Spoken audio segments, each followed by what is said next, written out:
Well, good evening once again, and welcome to the Monday Review Show. If you'd like to make any comments on the show, please do so. Or you'd like to ask any questions of either Keith or myself, you're more than welcome to do that also. But at all times, please be respectful of the show and respectful particularly of my guest, Keith Hackett. Very welcome again, Keith. Here we go again. Lots to talk about. I'm sure we'd need probably nearly 2 hours than 30 for minutes. sure. So let's start with the big game, arguably the biggest game of the weekend, Arsenal and Manchester United. A lot of things happening that the penalties given, others not given, should have been given, should have not have been given. VAR was involved. Let's take the one that the penalty for United that was not awarded. Not right. Yeah, it was awarded, and then it was changed by Anthony Taylor. Yes, I think that Anthony Taylor was in a great position. I have to say that when he pointed to the penalty mark, I was nodding my head in agreement, saying that is a penalty kick. Then we get the replay, slow motion, and you are really nose up then at the screen saying, did contact take place? And I then decided, oh, just a minute, this has got to go VAR. VAR intervened correctly. Anthony Taylor went to the screen, looked, turned, and said no penalty kick. I generally think Jarrod Gillett, the Australian that's operating in the English Premier League, is a really first-class VAR operator, as well as being a good referee. Yeah. And I think this was a really, really good application of VAR, how VAR can assist the referee. I like the idea that Anthony Taylor sold that initial decision. I like the fact that he went to the screen, and when he saw it, he could see there was no contact or minimal contact, not certainly sufficient for the player to go down, and he ruled out the penalty kick. What I think is interesting is at that point, the question asked by the manager of Manchester United was, why, if he overturned the penalty kick, did he not caution the player for an act of simulation? And isn't that a big issue every week, Keith? Yes. It's either a free kick, penalty kick, whatever, or it's a yellow card for simulation and diving. Yeah. Why? So, well, I think, I don't think there's any excuse for the referee not cautioning the player for simulation. I think what is important here, because we have a lot of referees listening to this show, is when you're in that situation, look at player numbers. Get used to not looking at the personalities of the players. There's 22 of them. Just clock the number.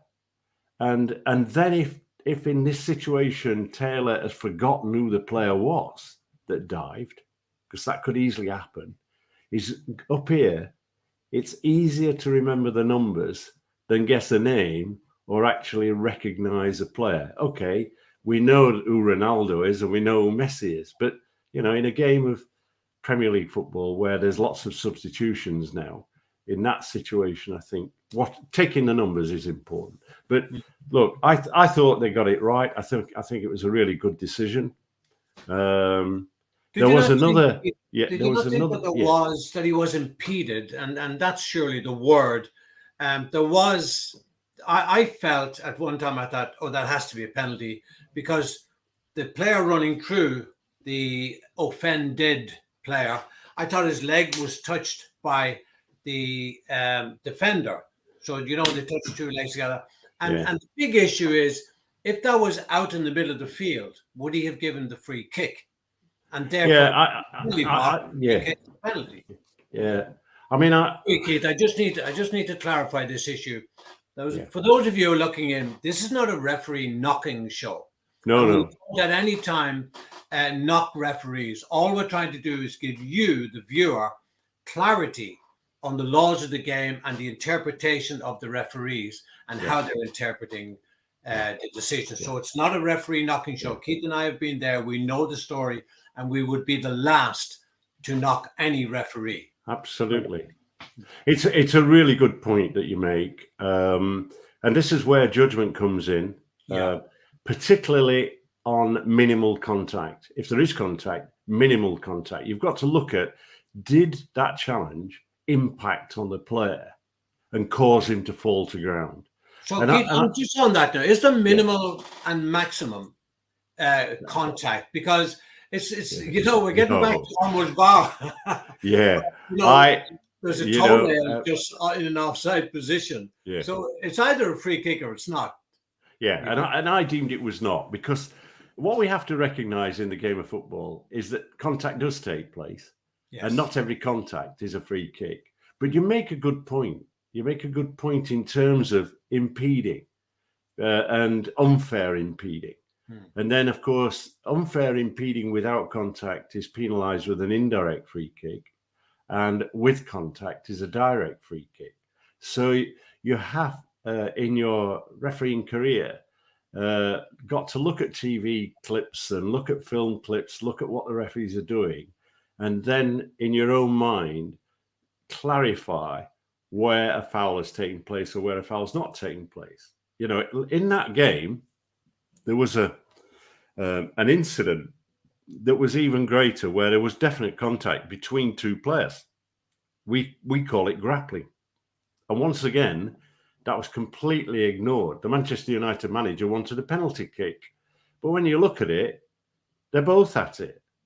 And this is where we're at in the game, the modern game, where referees have allowed slippage in their application of law. And what is, in fact, unfair contact by players wrapping their arms around opponents, holding, leaning into them in an unfair manner, they're now seen as a natural part of the game and not penalised. And I think this is going back to our days. We'd have penalised in those situations. But I think on this one, this is the sort of debate that referees have to have in relation to why did Anthony Taylor initially give a penalty kick and then on VAR review his decision and say that contact is insufficient for the player to go down, and therefore if he says that it's not a penalty kick, which he did, then I think the player who's gone to ground has actually deceived him, and therefore should have a yellow card. So these are, if you like, the questions that are posed. The questions that are posed by referees, and how we often on a Monday are disputing them or discussing them in the hope to try to get some clarity. Let's take the offside in that game, where it's a very important time of the game. Manchester United scored, and then there was a delayed review for offside. As a result, when they looked, Garnacho was ruled offside. Now, when we look at that, it was for me the correct decision.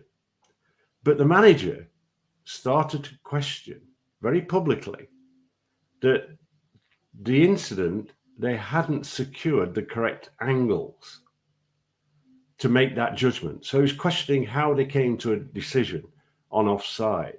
So first of all, my position is clear. I want the Premier League to take on board the semi-automated offside system, because that has its independent cameras and uses artificial intelligence to give you a more accurate decision. When we are looking at the current process, we have to understand, and the manager of Manchester United has to understand, that the camera may not be in direct line of the second rearmost defender to make that decision, but the system evaluates through a process to make certain that any, if you like, difference in viewing angle is rectified on the actual computer system. And when you look at it, it's one of those the attacking player has leaned forward, as he would do because he's making a run. His head and his shoulder is in front of the second rearmost defender. So again, it was a correct decision to award offside. Look, I've argued about these situations. The reality is we're going to get toenails in offside decisions in the Premier League, and we're going to get now, with the system that they're operating, an automatic where a player, even if it's a toenail, is in an offside position, in that situation, he's going to be penalised. Yeah.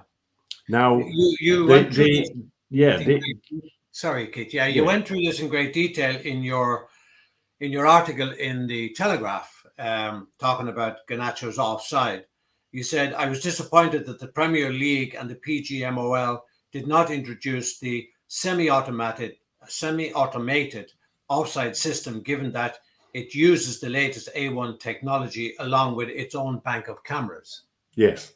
And what we have to understand is that if we take goal line technology, and I've mentioned this before, to get the result and an accurate result in the high 90%, we actually use 7 cameras around each goal, operating at 500 frames per second through a complex computer system that, through the criteria that I helped to write, only comes into play in relation to a goal. So what it says to the referee, it's a goal.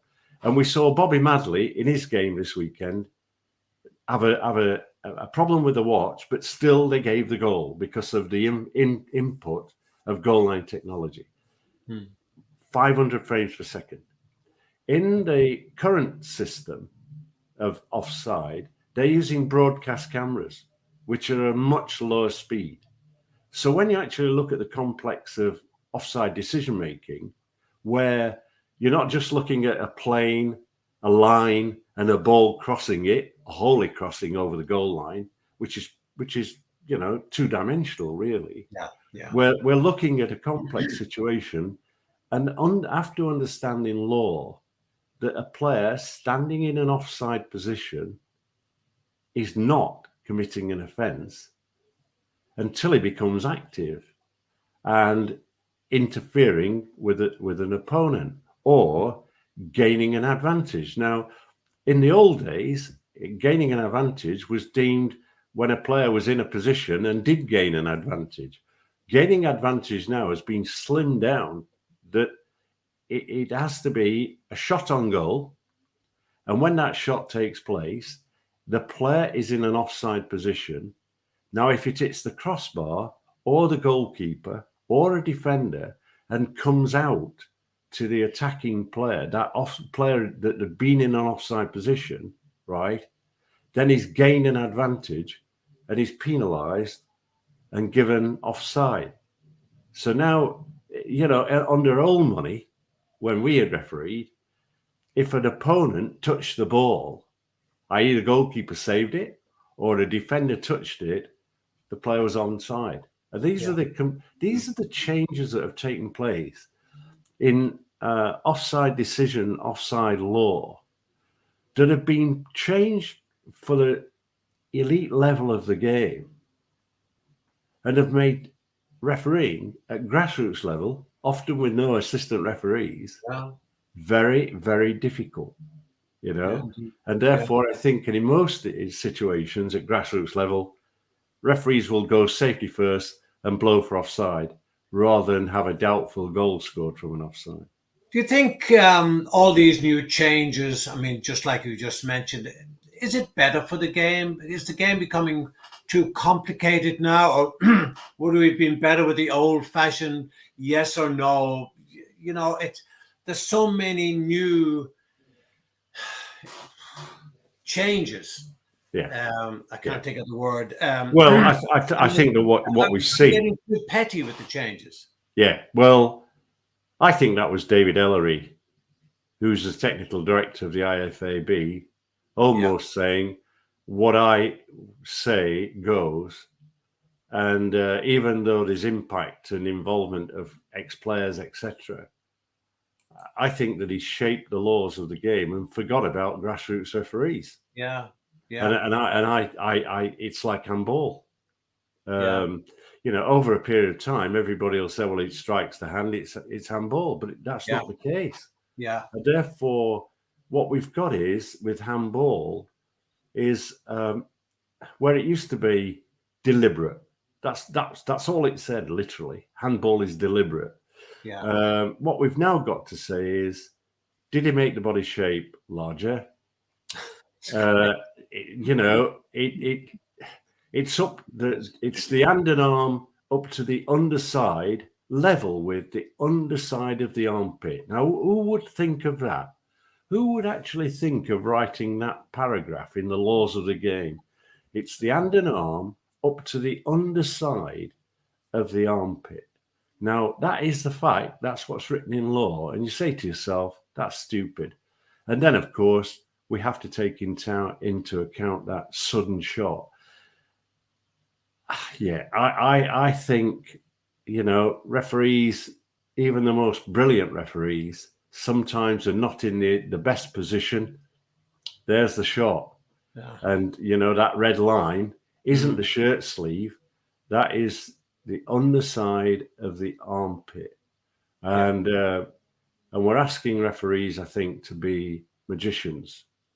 And what we're doing is we've created a law that complicates the application rather than simplifying it for the match official. Yeah. And of course, often, and I've sat around meetings and technical meetings and discussed the law often, and then come out and started thinking about the practical issues. We talk about the player making his body shape bigger, right? But the difficulty for the match referee here is we have, in movement terms, arms acting as balancing mechanisms. And therefore, my guidance to referees is if that hand and arm is above shoulder height, then he is making himself pretty large.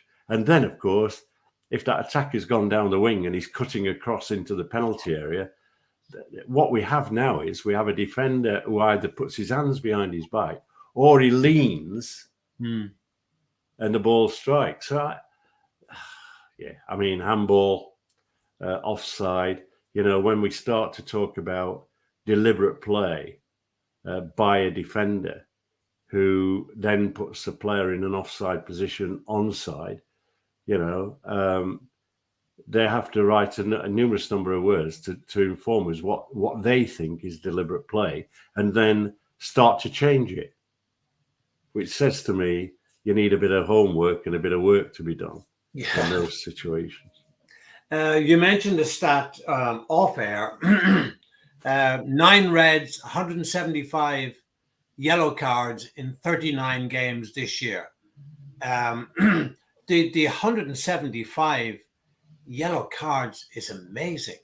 Yeah. Is it? And these are yellow cards for what some people might think are petty things. Like there was one last week where Trent Alexander-Arnold had been shoved over the line and the ball suddenly came back to him and he threw it onto the field, and that was deemed to have been kicking the ball away or under that headline.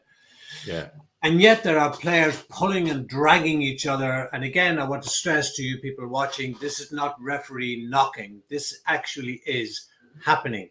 Yes. Pulling and dragging each other in the penalty area at a corner kick or a free kick. The referee going in. We had it here in a top League of Ireland match last week between Shamrock Rovers and Bohemians, who would be arch enemies, as it were, Dublin Derby. And again, I saw the referee going in and he'd say da-da-da-da-da and that sort of thing. And to me, that's all show.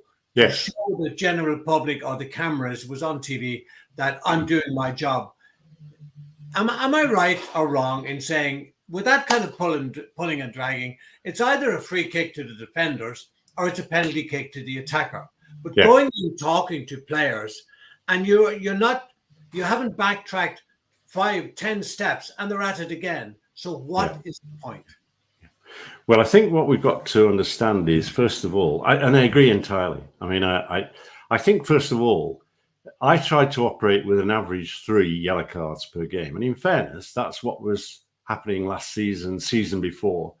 Some referees would be average 5, some less. But generally, the average would be around 3. The current average is 4.48, which is high for the Premier League. Well, it's an extra 50%, isn't it? Yeah. Really? Yeah.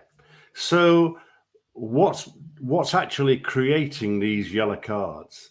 First of all, they're linked a little bit with the worry that the Premier League has and match officials have in relation to the amount of actual playing time, which, if you recall, is 55 minutes average in a Premier League game. So what the organisation have done is to say, right, okay, we're going to grip this.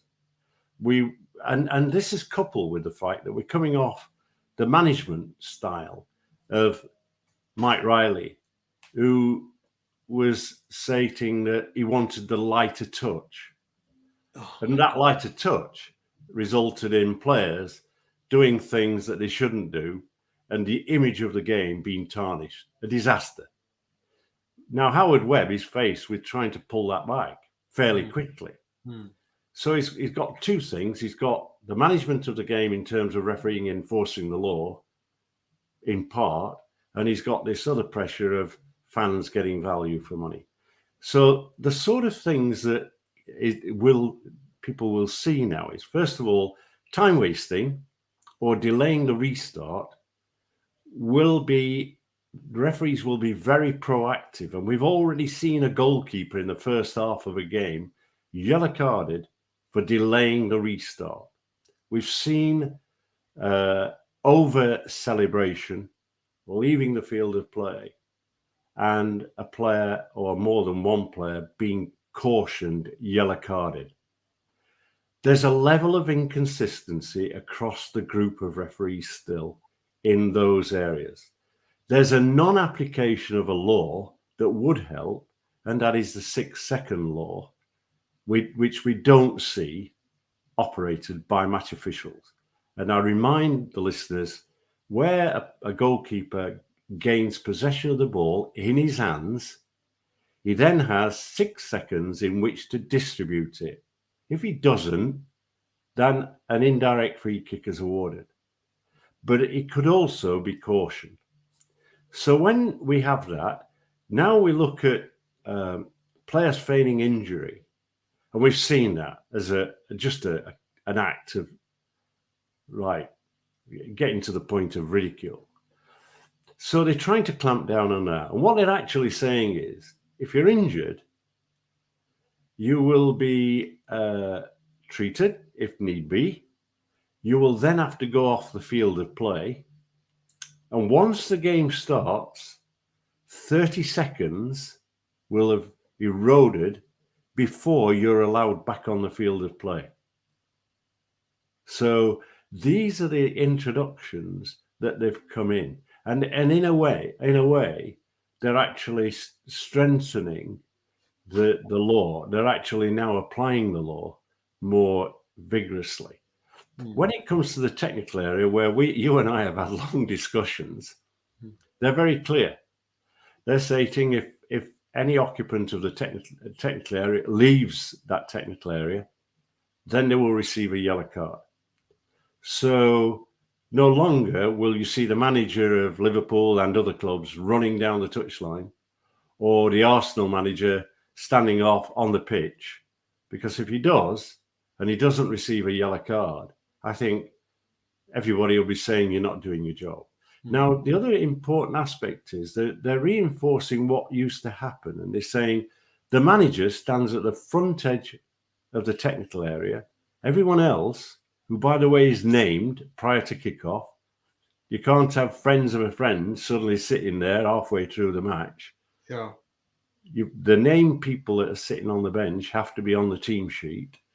In that situation, if that number 2, the coach, wishes to convey something to the manager, that coach is allowed to stand close by the seated area, right? Not come to the front of the technical area, and the conversation can take place. And the furthest underpinning of that is they cannot use a laptop or an iPad if there is a dubious decision to get a message across to the fourth official. So I think we're already seeing, we have seen 1 or 2 yellow cards. I think we've seen some red being applied where that scenario has been intervened. So Did those nobody are the, tell if you that like, to, it's tightening up. Did nobody tell that to Newcastle United? Because Eddie Howe's assistant is regularly on the edge of the technical area talking to him, discussing things. But do you remember back, Keith, when something similar was brought in, that you had to remain seated? You could only go to the edge of the box, Yes. give your instruction, and go back to your seat and sit down. Yes. And the one who broke that rule, if you like, the very first one that I saw break that was Kenny Dalglish. Yes. He said he couldn't sit down, so he ended up leaning against the post of the covering of the technical area. And Yes. now it's been allowed to drift and drift and drift. Yes. And now they're trying to arrest that situation. Yeah. But you're right about Kenny Dalglish, because I can remember refereeing West Germany versus Mexico, or Mexico versus West Germany in the Azteca Stadium many years ago. And Beckenbauer was the manager of the West German team. And before kickoff, the German officials entered my dressing room along with the Mexico officials on team sheets, etc.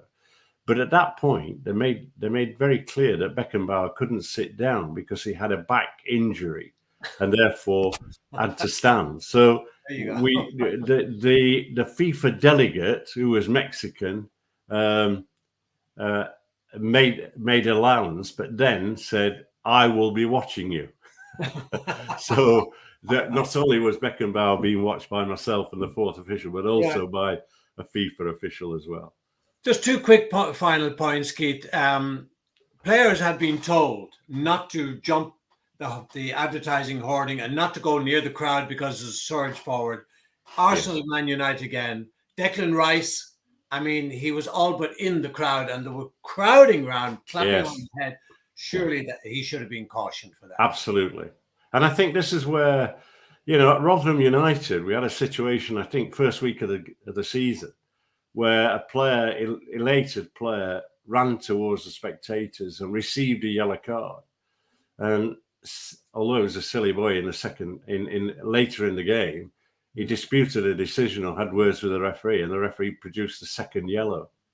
One final point I want to just touch on, if I may. Yeah, and that is, I don't know if you were watching the Sheffield United versus Everton game. Andy Madley was the referee. And in this particular game, and we often, I want to get over how positive a point this is. The referee witnessed the foul. It was a small foul, and he applied an advantage. The ball travelled about 15 yards, and there was another foul, and the ball broke loose. And he had the courage to apply advantage, which is risky. But in that situation, Everton went on to score their second equalising goal. It was a terrific piece of officiating by Andy Madley.